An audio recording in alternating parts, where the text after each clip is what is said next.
គំនិតឆ្កួតរបស់គេគ្រាន់តែធ្វើឲ្យប្រឡាក់ដល់គ្រូសាលីនរបស់យើងប្រញាប់បណ្ដេញគេចេញទៅលោកយាយយល់ច្រឡំហើយយាយធានមិនមែនជាមនុស្សបែបនេះទេហើយលើកនេះគឺផ្អែកលើយាយធានតែស្រុកបានអញ្ចឹងទេគ្រូសាលីនរបស់យើងក៏មិនដឹងថានឹងទៅជាយ៉ាងណាដែរហើមគេមានសមត្ថភាពអីទៅខ្ញុំមកទីនេះថ្ងៃនេះគឺតាក់ទងនឹងរឿងធំមួយរបស់គ្រូសាតែសំខាន់ពួកអ្នករំខានទាំងអស់មិនបាច់នៅទីនេះទេល្អហើយយ៉ាងណាក៏ខ្ញុំមិនចង់នៅទីនេះដែលលោកយាយខ្ញុំជាអ្នកសុំយាយធានឲ្យនៅបើលោកយាយចង់បណ្ដេញគេទៅអីចឹងទៅថ្ងៃមុខពាក្យសម្ដីរបស់លោកយាយខ្ញុំនឹងមិនស្ដាប់ទៀតទេហឹមសង្ឃឹមថាឯងនៅមានភាពក្លាហានបែបនេះនៅពេលក្រោយបើធ្វើមិនបានចាំមើលខ្ញុំយ៉ាងម៉េចបណ្ដេញឯងចេញយានលោកយាយបានមើលថៃឯងធំដឹងក្តីអស់ជាច្រើនឆ្នាំហើយលោកយាយស្រឡាញ់ឯងបំផុតតែឥឡូវ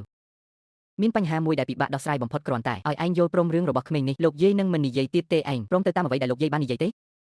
ខ្ញុំនឹងធ្វើវាឲ្យបានល្អបំផុតខ្ញុំទើបតែទទួលបានដំណឹងថាក្រុងជាងណានយើងបានគម្រោងអន្តរជាតិដ៏ធំមួយឲ្យតែអាចចូលរួមបានគ្រូសាលីននឹងរងរឿងភ្លាមដូច្នេះត្រូវឲ្យឯងទៅស៊ូឯងអាចធ្វើបានទេបងអូនស្រីតែខ្ញុំបានឮថាអង្គរៈអាសូរាជាអ្នកដឹកនាំគម្រោងនេះហើយក៏បានជាមួយគ្រូសាលូមានការទំនាក់ទំនងយ៉ាងស៊ីជម្រៅឯងគួរទៅសុំជំនួយលោកម្ចាស់លូសាវជួយសម្របសម្រួលឲ្យជួយបើកផ្លូវឲ្យមែនហើយយាននេះជាឱកាសល្អដ៏កំហុសហើយខ្ញុំក៏បានស៊ូគេដែរលោកម្ចាស់លូសាវមានចិត្តទូលាយឲ្យតែអញព្រមទទួលកំហុសទៅផឹកស្រាជាមួយគេមិនត្រឹមតែអត់ទោសឲ្យអញទេហើយថែមទាំងនឹងជួយយើងដណ្ដើមកូតាលោកយាយលូហាវជាមនុស្សបែបណាលោកយាយក៏ដឹងដែរថាមាត់គេអត់មានពាក្យពិតមួយម៉ាត់ទេបើខ្ញុំទៅមែនលោកយាយមិនមែនរុញខ្ញុំទៅក្នុងរណ្ដៅភ្លើងទេពិតមាត់រុញឯងចូលរណ្ដៅភ្លើងនោះយ៉ាងម៉េចនេះជាឱកាសដ៏កំហុសគ្រូសាលីនអាចរងរឿងឬអត់គឺអាស្រ័យលើកនេះដូច្នេះយើងត្រូវតែទទួលបានតំណែងនេះទោះបីជាត្រូវបង់ថ្លៃអ្វីក៏ដោយលោកម្ចាស់វ័យក្មេងលូនៅទីក្រុងជាងណានមានឋានៈបែបណាឯងជាអ្វីនៅមុខគាត់ខ្ញុំប្រាប់ឯងថាទោះគាត់ចង់លេងសើចជាមួយឯងត្រូវលុតជង្គង់នៅមុខគាត់ហើយបម្រើគាត់ឲ្យបានល្អខ្ញុំមិនមែនមកពិភាក្សាជាមួយឯងទេបើឯងមិនយល់ព្រមក៏បានដែរអញ្ចឹងឯងប្រគល់តំណែងទាំងអស់របស់គ្រូសាលីនឲ្យគុនទៅបងស្រីខ្ញុំមិនមែននិយាយថាអញដេកម្ដងទេគ្មានការខាតបង់ទេជាមួយអ្នកណាក៏មិនមែនដេកជាមួយគុនដែរខ្ញុំជាប្អូនស្រីបង្កើតឯងមិនក៏ឯងនិយាយបែបនេះខ្ញុំមិនទៅទេអញ្ចឹងគ្មានវិធីទេយ៉ាងណាមិញសន្តាគារនឹងអាហារពេលនេះខ្ញុំបានកត់ទុកឯងហើយទៅឬមិនទៅគឺជារឿងរបស់ឯងបើឯងចង់ធ្វើឲ្យលោកយាយខកចិត្តទៅចុះលោកយាយយានឯងមិនអីទេលោកយាយឯងពួកគាត់មិនក៏ធ្វើបែបនេះយើងមិនខ្វល់ពីគាត់ទេយើងមិនទៅទេពួកគាត់គ្រាន់តែចង់ឲ្យនាងទៅណាត់ជួបគេមិនបានថាឲ្យតែនាងទេទៅម្នាក់ឯងដល់ពេលនោះហើយគេមកច្រើនមិនអីទេអីមានអីត្រូវខ្លាចនោះត្រូវហើយយ៉ាងយើងអាចហើយសៀវធីងទៅជាមួយគ្នាបែបនេះក៏មិនកើតអីទេកុំនិយាយផ្ដេសផ្ដាសខ្ញុំមិនទៅទេយាយធានអ្នកទៅជាមួយខ្ញុំទៅជាមួយខ្ញុំទៅបើមិនអញ្ចឹងខ្ញុំច្បាស់ជាមានរឿងកើតឡើងហើយខ្ញុំជារបស់អ្នកហើយរបស់មនុស្សហើយឬមួយអ្នកចង់ឃើញខ្ញុំកើតរឿងទេម្យ៉ាងវិញទៀតអ្នកទៅតែសន្យាខ្ញុំថានឹងធ្វើអំពើឲ្យខ្ញុំហើយខ្ញុំមិនទៅទេមិនមែនតាមចិត្តអ្នកទេ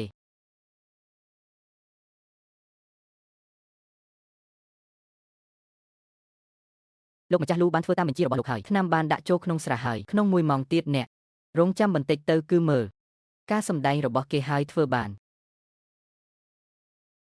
ល្អណាស់នេះសម្រាប់អ្នកអរគុណលោកម្ចាស់លូរឿងបានការហើយមិនភ្លេចអ្នកទេលូលោកម្ចាស់លូតាមការរៀបចំរបស់អ្នកវីដេអូបានត្រៀមរួចរាល់ហើយឲ្យតែលោកបញ្ជាតែមួយម៉ាត់យើងនឹងចាប់ផ្ដើមថតភ្លាមធ្វើការឲ្យគ្រូសាលូរបស់យើងឲ្យបានល្អផលប្រយោជន៍ក៏មិនតិចដែរចុះអរគុណលីនយាននាងថោកទាបបើនាងមិនចេះខ្មាស់គេកុំបន្ទោសខ្ញុំក្រោយយប់នេះនាងនឹងល្បីពេញទាំងទីក្រុងដើមឡើយខ្ញុំគិតថាមានតែម្នាក់តែមិនស្មានថា3នាក់មកទាំងអស់ល្មមខ្ញុំបោះសម្អាតម្ដងលីងជំរះភាពអាម៉ាស់ពីមុននេះពិតជាព្រះជួយខ្ញុំដឹងថាលោកលេននឹងទុកមុខឲ្យខ្ញុំពួកគេពិតជាមកមែនមកអង្គុយកុំឈរទៀតអង្គុយលោកលូពួកយើងមកដល់ហើយមានរឿងខ្លះយើងអាចចាប់ផ្ដើមនិយាយបានហើយឬនៅលោកលេនលោកប្រញាប់ធ្វើអីគ្រាន់តែកៅអីមួយប៉ុណ្ណោះចំពោះគ្រូសាលូរបស់យើងគឺគ្មានអ្វីពិបាកនោះទេពិបាកទេញ៉ាំបាយសិនទៅញ៉ាំបាយរួចហើយយើងនឹងជែកគ្នាឲ្យបានល្អមកញ៉ាំបាយលោកលេនអាហាស្រានេះខ្ញុំចំណាយលុយច្រើនណាស់ខ្ញុំមិនចេះផឹកស្រាទេលោកលេន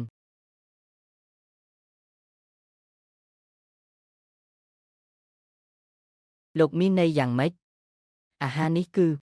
គ្រូសាលិនរបស់លោកជាអ្នកណាត់រឿងនេះគឺគ្រូសាលិនរបស់លោកជាអ្នកអង្វរយើងមិនមែនគ្រូសាលូរបស់យើងអង្វរលោកទេដាំឡើយខ្ញុំគិតថាយករឿងធំជាសំខាន់យើងរឿងផ្ទាល់ខ្លួនរវាងយើងទុកមួយឡែកខ្ញុំទៅមកដល់មិននឹកស្មានលោកលីនមិនឲ្យមកសោះលោកកំពុងលេងសើចនឹងត្រកូលលូយើងឬ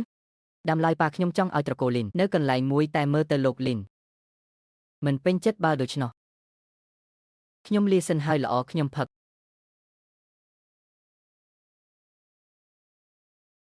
សង្ឃឹមថាលោកលូមិនភ្លេចពាក្យខ្លួនឯងទេជាការពិតត្រកូលលូយើងនិយាយហើយធ្វើ លោកលូជាមនុស្សចិត្តទូលាយមនុស្សអ៊ីអស់កម្ពុជាមនុស្សយើងក៏មិនអាចធ្វើប្រហែលដែរម្យ៉ាងវិញទៀតស្រាល្អបែបនេះខ្ញុំមិនដែលផឹកផងស្រាដប់នេះដាក់ថ្នាំអស់ហើយហ៊ានផឹកបែបនេះមនុស្សល្ងងនេះដល់ពេលនឹងបាត់ស្មារតីភ្លាមគ្មានបញ្ហាស្រីពេទ្យ2នាក់នោះក៏នៅតែទទួលស្គាល់យើងដែរមនុស្សល្ងងនេះដល់ពេលនោះក៏មិនស្លាប់ស្រួលទេល្អមើលស្រាល្អនេះស្រាត្រូវឲ្យអ្នកពូកែផឹកតែលោកមានអារម្មណ៍អស់កម្លាំងបន្តិចទេអស់កម្លាំងនិយាយបែបនេះហាក់ដូចជា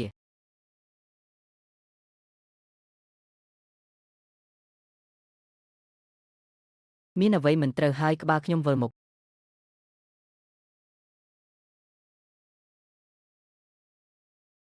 យេធានលោកភ្ញាក់ឡើងយេ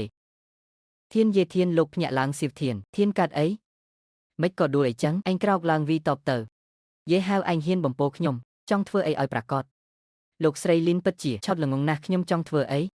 ឯងគិតថាខ្ញុំចង់ធ្វើអីឯងមិនតន់ក្រោកខ្ញុំក៏មិនបានថាខ្ញុំថ្លៃថ្នូរអីដែរទទួលខុសត្រូវយូរហើយឯងនៅតែមិនដឹងលូហៅជាមនុស្សបែបណាឯងកុំខាត់បងកម្លាំងទៀតឆ្នាំនេះគឺខ្ញុំយកមកពីក្រៅប្រទេសពីដើមលេបបន្តិចគឺគ្រាន់តែធ្វើឲ្យឈឺតែលទ្ធផលមនុស្សល្ងងនេះលេបអស់មួយដបហើយក៏ដួលមិនមើលអ្នកណាមកជួយគាត់ឃើញកាមេរ៉ានោះដែលខ្ញុំរៀបចំទុកឯងថ្ងៃនេះខ្ញុំនឹងឲ្យអ្នកក្រុងចៀងណានដឹងថាអគ្គនាយិកាក្រុមហ៊ុនលីងនៅលើគ្រែគឺជាមនុស្សអាក្រក់ថោកទាបប៉ុណ្ណាល្អណាស់ខ្ញុំដឹងហើយបងប្រុសធានមិនអីទេបងប្រុសធានប្រញាប់វាឲ្យងាប់ទៅមិនក៏អាចទៅរួចថ្ងៃនេះខ្ញុំយកពីក្រៅប្រទេសមកមិនក៏ឯងអាចភ្ញាក់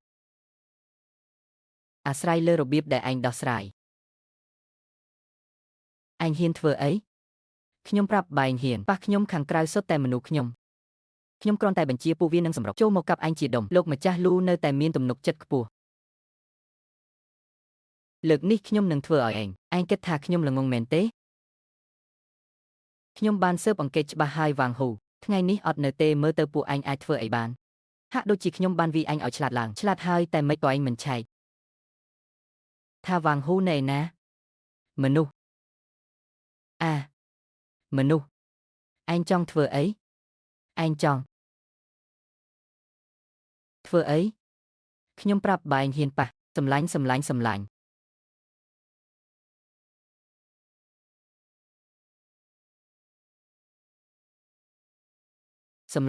ខ្ញុំស្បល់ថា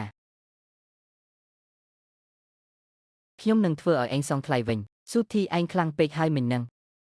ខ្ញុំប៉ាខ្ញុំឯងនឹងមិនបានឃើញព្រះអាទិត្យថ្ងៃស្អែកទេហើយស្រីសំផឹងទាំងពីរនេះក៏មិនបានសុខដែរ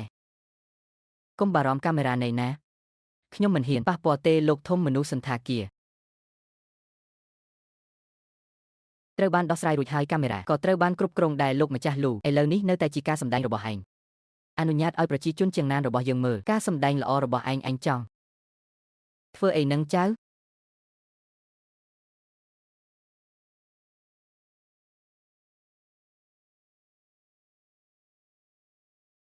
សានឯងចង់ធ្វើអីឯងដឹងអត់ថាវត្ថុបុរាណរួមគ្នាថ្លៃប៉ុន្មានសុំទោសលោកម្ចាស់វ័យក្មេងលូខ្ញុំក៏ត្រូវបង្ខំដែរឯងទៅឆ្ងាយភ្លាមឆាប់ទៅចុះមកតោះចាប់ផ្ដើមនៅទីនេះលោកម្ចាស់វ័យក្មេងលូប្រកាសជាអត់ធ្មត់មិនបានទេកុំបារម្ភមានខ្ញុំនៅទីនេះលូ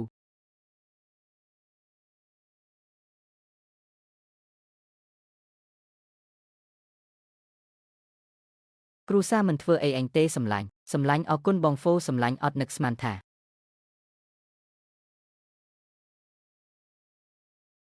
លោកម្ចាស់វ័យក្មេងលូអាចឡើងតំណែងបែបនេះមើលប៉ាអូខេរឿងបន្ទាប់